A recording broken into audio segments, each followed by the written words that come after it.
बिस्मिल्लाहिर्रहमानिर्रहीम। अस्सलाम वालेकुम। मैं आप लोगों को ना हाईलाइट सिखा रही हूँ, लेकिन हाईलाइट में बिल्कुल भी सेटल हाईलाइट, बहुत गॉडी नहीं और बहुत दिखने वाली नहीं। ऐसी हाईलाइट जो ज़्यादा दिखे भी नहीं और दिखे भी, ऐसा नहीं लगे कि बहुत गॉडी कर दिया है, बहुत लाइट में एकदम कर दिया, वैसा नहीं। तो वैसा हाईलाइट करने जा रहे हैं हम लोग। तो इनका मैंने पहले हाईलाइट किया हुआ था, मेरे स्टूडेंट भी है, मेरी स्टाफ भी थी, तो उसका ही हमने करने जा रहे हैं वापस से। अभी मैं इसको कैसे कर रही हूँ कि आपको ना पूरे बालों में करने की ज़रूरत नहीं है, लेकिन ऐसा लगेगा जैसे पूरे बालों में अच्छे से किया है।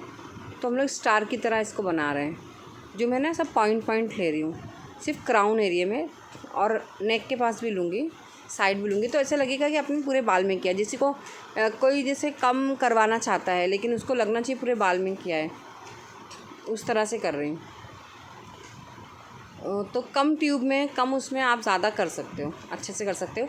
जैसे किसी ने कम मतलब पेमेंट उतना नहीं, उसको इतना ज़्यादा उनका बिल का बजट उनका कम है, तो उनको ऐसे करना है कि दिखे भी ज़्यादा और मेरा बजट भी कम है, उनके लिए ऐसे आप कर सकते हो, मेरा बोलने का मतलब है। तो मैंने इसको कैसे स्टार में लिया है, जिग जैग बड़े उसमें लिया है, तो ये स्टार की तरह दिख रहा है, पूरा स्टार की तरह मैंने बनाया है। पॉइंट सब जगह पूरा स्टार बना हुआ है, क्राउन एरिया है। तो इस तरह से हम उसको क्राउन की तरह बनाएंगे और फ्रंट में सीधा लेंगे। और फिर इसको ना, और इसमें जो ट्यूब डालूंगी वो भी मैं आपको बताऊंगी, आप माइंड वो मत करो। इनके बाल जो है ना वर्जिन है, उन्होंने कुछ किया नहीं, पहले एक बार हाईलाइट किया था और बाकी उन्होंने कुछ नहीं, मेहंदी वेंदी कुछ नहीं लगाया। जैसे बालों में कोई कलर, कोई मेहंदी ऐसा यूज़ करते ना, वैसा कुछ नहीं किया हुआ है। डायरेक्ट मैंने कलर अप्लीकेशन कर रही हूँ। ऐसे बालों में आप कलर अप्लीकेशन डायरेक्ट कर सकते हो, क्योंकि इनका सिर्फ हाईलाइट हमने पहले किया था, उसके अलावा उन्होंने कुछ नहीं किया। तो अभी मैं नेक से ले रही हूँ। नेक में मैंने हाईलाइट की तरह निकाला है, पूरा सेक्शन लिया है, जिस तरह से हम लोग सेक्शन लेते हैं हाईलाइट का, उस तरह से लिया है। और इसमें मैंने ना नंबर डाला है 7.6 डाला था। 2 नंबर लिए थे मैंने इसके, 7 और 8 पॉइंट है। तो उनको ना गोल्ड नहीं चाहिए था, गोल्ड के अलावा चाहिए था, तो इसलिए मैंने थोड़ा सा रिफ्लेक्स 6 का लिया। जब हम लोग का पॉइंट के बाद 6 आता है तो थोड़ा सा हल्का सा रेडिश आता है, तो ब्राउन और रेडिश मैंने मिला के लिया था। 8 नंबर और 7 नंबर, आप डायरेक्ट 8 और 7 नंबर भी मिला के बना सकते हो, और रिफ्लेक्स करना है तो फिर आप पॉइंट लोगे। तो मैंने 8.4 और 7.6 ऐसे लिया था। तो इस तरह दोनों कलर को बराबर क्वांटिटी में मिला के, और रेशो भी बराबर होना चाहिए। और 40 वॉल्यूम इसमें आपको डालना है। तो मैंने इसमें 40 वॉल्यूम डाल के कलर मिक्सिंग किया था। उसमें क्या ज़्यादा दिखता भी है, ज़्यादा गॉडी भी नहीं दिखता है, और सेटल कलर आता है। और मैंने डायरेक्ट कलर अप्लाई किया है 40 वॉल्यूम में। और उसमें अगर आपको जल्दी कलर पकड़ना चाहिए, हल्का सा आप पाउडर डाल सकते हो, ब्लॉन्डर, वरना ज़्यादा डालने की ज़रूरत नहीं है। और नहीं तो आप ऐसे ही छोड़ दोगे तो भी जल्दी कलर आ जाता है। थोड़ा हीट अच्छे से मिलना चाहिए। एसी के सामने क्लाइंट को मत बिठाओ तो आ जाता है। एसी के सामने मत बिठाओ, थोड़ा पीछे एसी के तरफ, फ्रंट में मत बिठाओ, थोड़ा हीट की तरफ बिठाओ, खाली फ़ैन में नॉर्मल टेम्परेचर में, तो जल्दी पकड़ लेता है। और मैंने अभी एक नेक के पास लिया, एक उसके ऊपर एक सेक्शन लिया, और ज़्यादा जो बैक का एरिया उसमें ज़्यादा नहीं लूँगी। ये सिर्फ इसलिए ले रही हूँ नेक के पास, क्योंकि जब वो पोनी डालेंगे तो भी उनके बालों में दिखना चाहिए कि उन्होंने कलर किया है पूरे बालों में। तो बस आप नेक के पास 2 फॉइल मैं ले रही हूँ। एक मैंने पहले नीचे लिया, एक अब एक ये ले रही हूँ, और एक ये साइड में बैक की तरफ। तो इससे क्या होगा कि आपके बालों में ऐसे लगेगा कि आपने पूरे बालों में कलर किया है, क्योंकि जब वो पोनी डालेंगे तो भी वो नेक के पास का जो एरिया है वो नज़र आएगा। और फ्रंट में तो आपको पूरा स्टार के साथ ही चलना है। तो स्टार के साथ किस तरह लगाना है, आप वो ध्यान से देखना। जो स्टार है, हमने उसको स्टार जो बनाया है, उसको कैसे कलर लगाना वो भी आप देखना। और अगर आपको ना, आप अगर 10 वॉल्यूम लोगे डायरेक्ट, और 40 वॉल्यूम लोगे, और एकदम थोड़े से कलर का नंबर, अगर 4 नेचुरल 4 नंबर कलर है अगर बालों का, और आपको 10 वॉल्यूम, आप उसमें 10 ट्यूब नंबर और 40 वॉल्यूम डाल के लगाओगे तो 10 लेवल तक नहीं आएगा, वो 8 लेवल तक ही आके रुक जाएगा, क्योंकि 40 वॉल्यूम सिर्फ 3 लेवल तक आपको लिफ्टिंग देगा। तो आप वैसे भी कर सकते हो, लेकिन फिर उसमें ब्लाउंडर वगैरह मत मिलाओ, डायरेक्ट लगा के आप कर सकते हो उसको। और अगर आपको 10 लेवल का चाहिए तो फिर आपको 40 वॉल्यूम ब्लाउंडर और फिर वापस से वॉश, और वापस से आपको वॉश करने के बाद 20 वॉल्यूम में फिर आप 10 लेवल डाल सकते हो, 10 ट्यूब 20 वॉल्यूम में, तो आपका 2 लेवल और लिफ्ट हो जाएगा। आप जो मैं बोल रही हूँ ना, आप थोड़ा ध्यान से सुनो, आपको समझ में आ जाएगा मैं क्या बोलना चाह रही हूँ। और जो कलर कर रहे हैं उनको समझ में आता है, और जो नए बिगनर्स हैं वो ध्यान से सुने, तो ध्यान से सुनोगे तो आपको समझ में आ जाएगा। और फॉइल कभी भी ना पहले जो ऊपर का जो फॉइल है ना, जहाँ से हम लोग हाईलाइट स्टार्ट करते हैं, वहाँ पे फॉइल को थोड़ा सा मोड़ के रखा करो पीछे की तरफ, क्योंकि जब ये फॉइल आप मोड़ के रखते हो और जब आप अप्लाई करते हो, अप्लाई के बाद जब आप फोल्ड करते हो, तो कभी कभी क्या होता है कि ना कलर नीचे स्किन के पास दिखता है, तो आप फिर से उस फॉइल को खोल सकते हो। और अभी मैं इसको फ़ोल्ड कर रही हूँ, देखो अभी मेरा फ़ोल्ड करने का तरीका, ये मैंने फ़ोल्ड किया, इसको भी फ़ोल्ड किया ताकि पैक हो जाए, हीट बढ़े। और अब जो फ़ोल्ड कर रही हूँ, अब ये जो फ़ोल्ड किया ना मैंने, इसका मतलब है कि आपका फॉइल सरके नहीं, क्योंकि अगर आप डायरेक्ट खाली फॉइल करते हो तो आपका फॉइल सरक जाता है, और जब उसके अंदर पूरा फॉर्म बन जाता है एकदम अच्छे से, वो अपना डेवलपमेंट का उसका टाइम पूरा होने आता है, तो वो क्या होता है कि फॉइल सरकने लगता है, फूलने लगता है, और फूल के हल्का सा सरक जाता है। तो वैसा नहीं सरके, इसलिए हम नीचे से भी थोड़ा सा फोल्ड करते हैं ताकि वो दबा रहे, बाल सरके नहीं, इसलिए हम लोग फोल्ड करते हैं।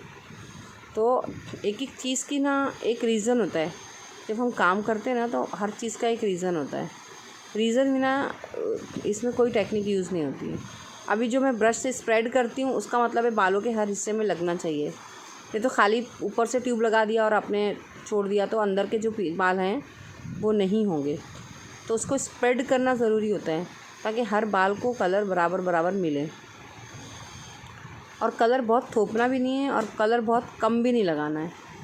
तो इस चीज़ का हमेशा ध्यान रखना कि बालों को कलर लगे भी और थोपे भी नहीं और लगे भी नहीं, वेस्ट भी ना हो। अब देखो दोनों को हीट मिली और इसको मोड़ दिया ताकि सरके ना, इस तरह से करोगे तो आपका कभी भी फॉइल सरकेगा नहीं, सरक के बाहर, जिसका भी सरक के बाहर गिर जाता है ना तो उनका फॉइल सरक के गिरेगा नहीं। अब देखो जो स्टार पे हम लोग आ गए, हम लोग स्टार पे हैं, तो जहाँ पे स्टार, जहाँ पे उसका हम लोग सेक्शन लेते हैं वहीं से शुरू करना है, चारों तरफ घूम के करना है। जहाँ पे स्टार का जो हम लोग लाइन लेते हैं सीधी सी, वही लाइन को पकड़ के चलते रहना है, और सारे स्टार, पूरा स्टार को कंप्लीट वैसे ही करना है, पूरे स्टार को। और जब एंड में हम लोग आते हैं ना, वो भी देखना कि एंड में मैं किस तरह करती हूँ। जब आप पूरा स्टार को करते रहोगे तो एक एंड भी आएगा ना उसका, तो वो एंड को कैसे करना है वो भी देखना आप। तो अभी जहाँ पे स्टार का वो आपने लाइन लिया है, जो हमारा पॉइंट है वहाँ से नहीं, जो हमारी लाइन है, स्टार बनाने की एक लाइन होती है ना, लाइन जहाँ पॉइंट आता वहाँ पे नहीं, जो लाइन है हमने वही लाइन के पास से हम लेते रहे और वहीं से हम फॉइल लगाते रहेंगे। लेकिन थोड़ा सा थिक सेक्शन लेके फिर आप फॉइल को आप इसको हाईलाइट को स्टार्ट करो, तो आपको कैसे मिलेगा कि हल्का सा एक बारीक सा जो स्लाइस सा छूटेगा बीच में, तो हमको वो छोड़ना ज़रूरी होता है हर स्टार के बीच में। या तो आप एक काम करो, फाइन सा एक सेक्शन छोड़ो, उसके बाद में हाईलाइट शुरू करो, वो भी आपको इजी पड़ेगा। लेकिन हम लोग यूज़ टू हो गए हैं तो हम क्या करते हैं, थोड़ा मोटा थिक लेते हैं और फिर हल्का हल्का सा हाईलाइट का जो ये लेते हैं, फाइन सा स्टिक्स लेते हैं। तो वैसे भी आप कर सकते हो, आपको बहुत सारे तरीके मिलेंगे देखने के लिए, तो इस तरह भी आप कर सकते हो। और ग्लव्स पहनना, जिसको नहीं भी पहनोगे चलेगा, लेकिन अगर ये हाथ में लगेगा तो आपको तकलीफ़ देगा, क्योंकि 40 वॉल्यूम है, तो ग्लव्स पहन लो। ग्लव्स नहीं भी, जिसको आदत है वो नहीं पहनता है, जिसको आदत है वो पहन लेता है। तो ये देखो ये तरीका, ये लिया, देखा अभी मैंने जो पॉइंट करके दिखाया, मेरा मतलब वही है। तो इस तरह से लेते रहो कि जहाँ पे स्टार का लाइन है वहाँ पे आपको लेना है। और ऐसे ही करते हुए पूरे स्टार को ख़त्म करना है, पूरा एंड तक जाना है, इस तरह से लेते रहना है। और लेवल जो हमारा जो है जैसे दो ट्यूब में जैसे 20 ग्राम के मैंने दोनों ये लिया है, ट्यूब लिया है, तो 50 ग्राम हुआ, तो 50 ग्राम डेवलपर लेना है, ऐसे लेना है इसको। तो आपके पास वज़न अगर है वेट तो ठीक है, नहीं तो आपके पास कप है तो कप से ठीक है, कप से भी कर सकते, कप में भी मेजरमेंट होता है। तो जैसे आपको लेना है, लेकिन रेशो बराबर लेना है। मैंने रेशो बराबर लिया है। ब्लेंडर का रेशो डिफरेंट होता है, कलर का रेशो डिफरेंट होता है, क्योंकि ब्लेंडर बाद में थिक होता है। ये देखो स्प्रेड कर रही हूँ मैं। स्प्रेड करने का मतलब है कि कलर बराबर लगना चाहिए, पूरे हेयर में लगना चाहिए, और मैंने थोपना भी नहीं है, एक्सेस भी नहीं होना चाहिए और कम भी नहीं होना चाहिए। दोनों चीज़ में आपको इस चीज़ का ध्यान रखते जाना है। और फिर कलर कम से कम 20 मिनट, और बालों पे डिपेंड करता है कि बाल का थिकनेस क्या है, बाल का कलर का नंबर क्या है, उसके हिसाब से वो करता है। इनके बाल का नंबर 5 नंबर था, तो और बाल का किसी का बाल बहुत मोटा होता है तो जल्दी नहीं पकड़ता है। तो हमको देखते रहना है कितना कलर चाहिए, कैसे पकड़ना है, उसके हिसाब से। और ये नंबर भी इतना ज़्यादा नहीं है, लाइट, तो बहुत अच्छा कलर आया था इनका, बहुत प्यारा कलर लग रहा था, बहुत ज़्यादा भी नहीं दिख रहा था, और सेटल कलर आया था। तो किसी को ज़्यादा कलर नहीं पसंद, एकदम गोल्डन और ब्लॉन्ड और ऐसा, तो उनके लिए ये कलर बहुत अच्छा है। और जब आप कलर करते हो, कलर से कैसा था, खेलते हैं, तो कलर जब आप कंटिन्यू करोगे तो आपको उसका आइडिया हो जाएगा कि मैं कितना, कौन सा कलर, कौन सा डेप्थ कितनी होनी चाहिए, और उसका रिफ्लेक्स क्या डालना चाहिए, तो कितना रिफ्लेक्स में कितना दिखेगा, वो सब आपको एक आइडिया हो जाएगा। जैसे आपने कोई ट्यूब लिया, जैसे आपको ऐश की तरफ जाना है, तो आप कैसे लोगे, अगर आपको ज़्यादा नहीं दिखने वाला चाहिए। देखो कितना प्यारा कलर आया, सॉरी मैंने अपनी बात को काटा है, लेकिन कलर देखो कितना खूबसूरत लग रहा है, एकदम सेटल कलर और इतना प्यारा। Thank you so much, thank you so much Mujeeb साहब।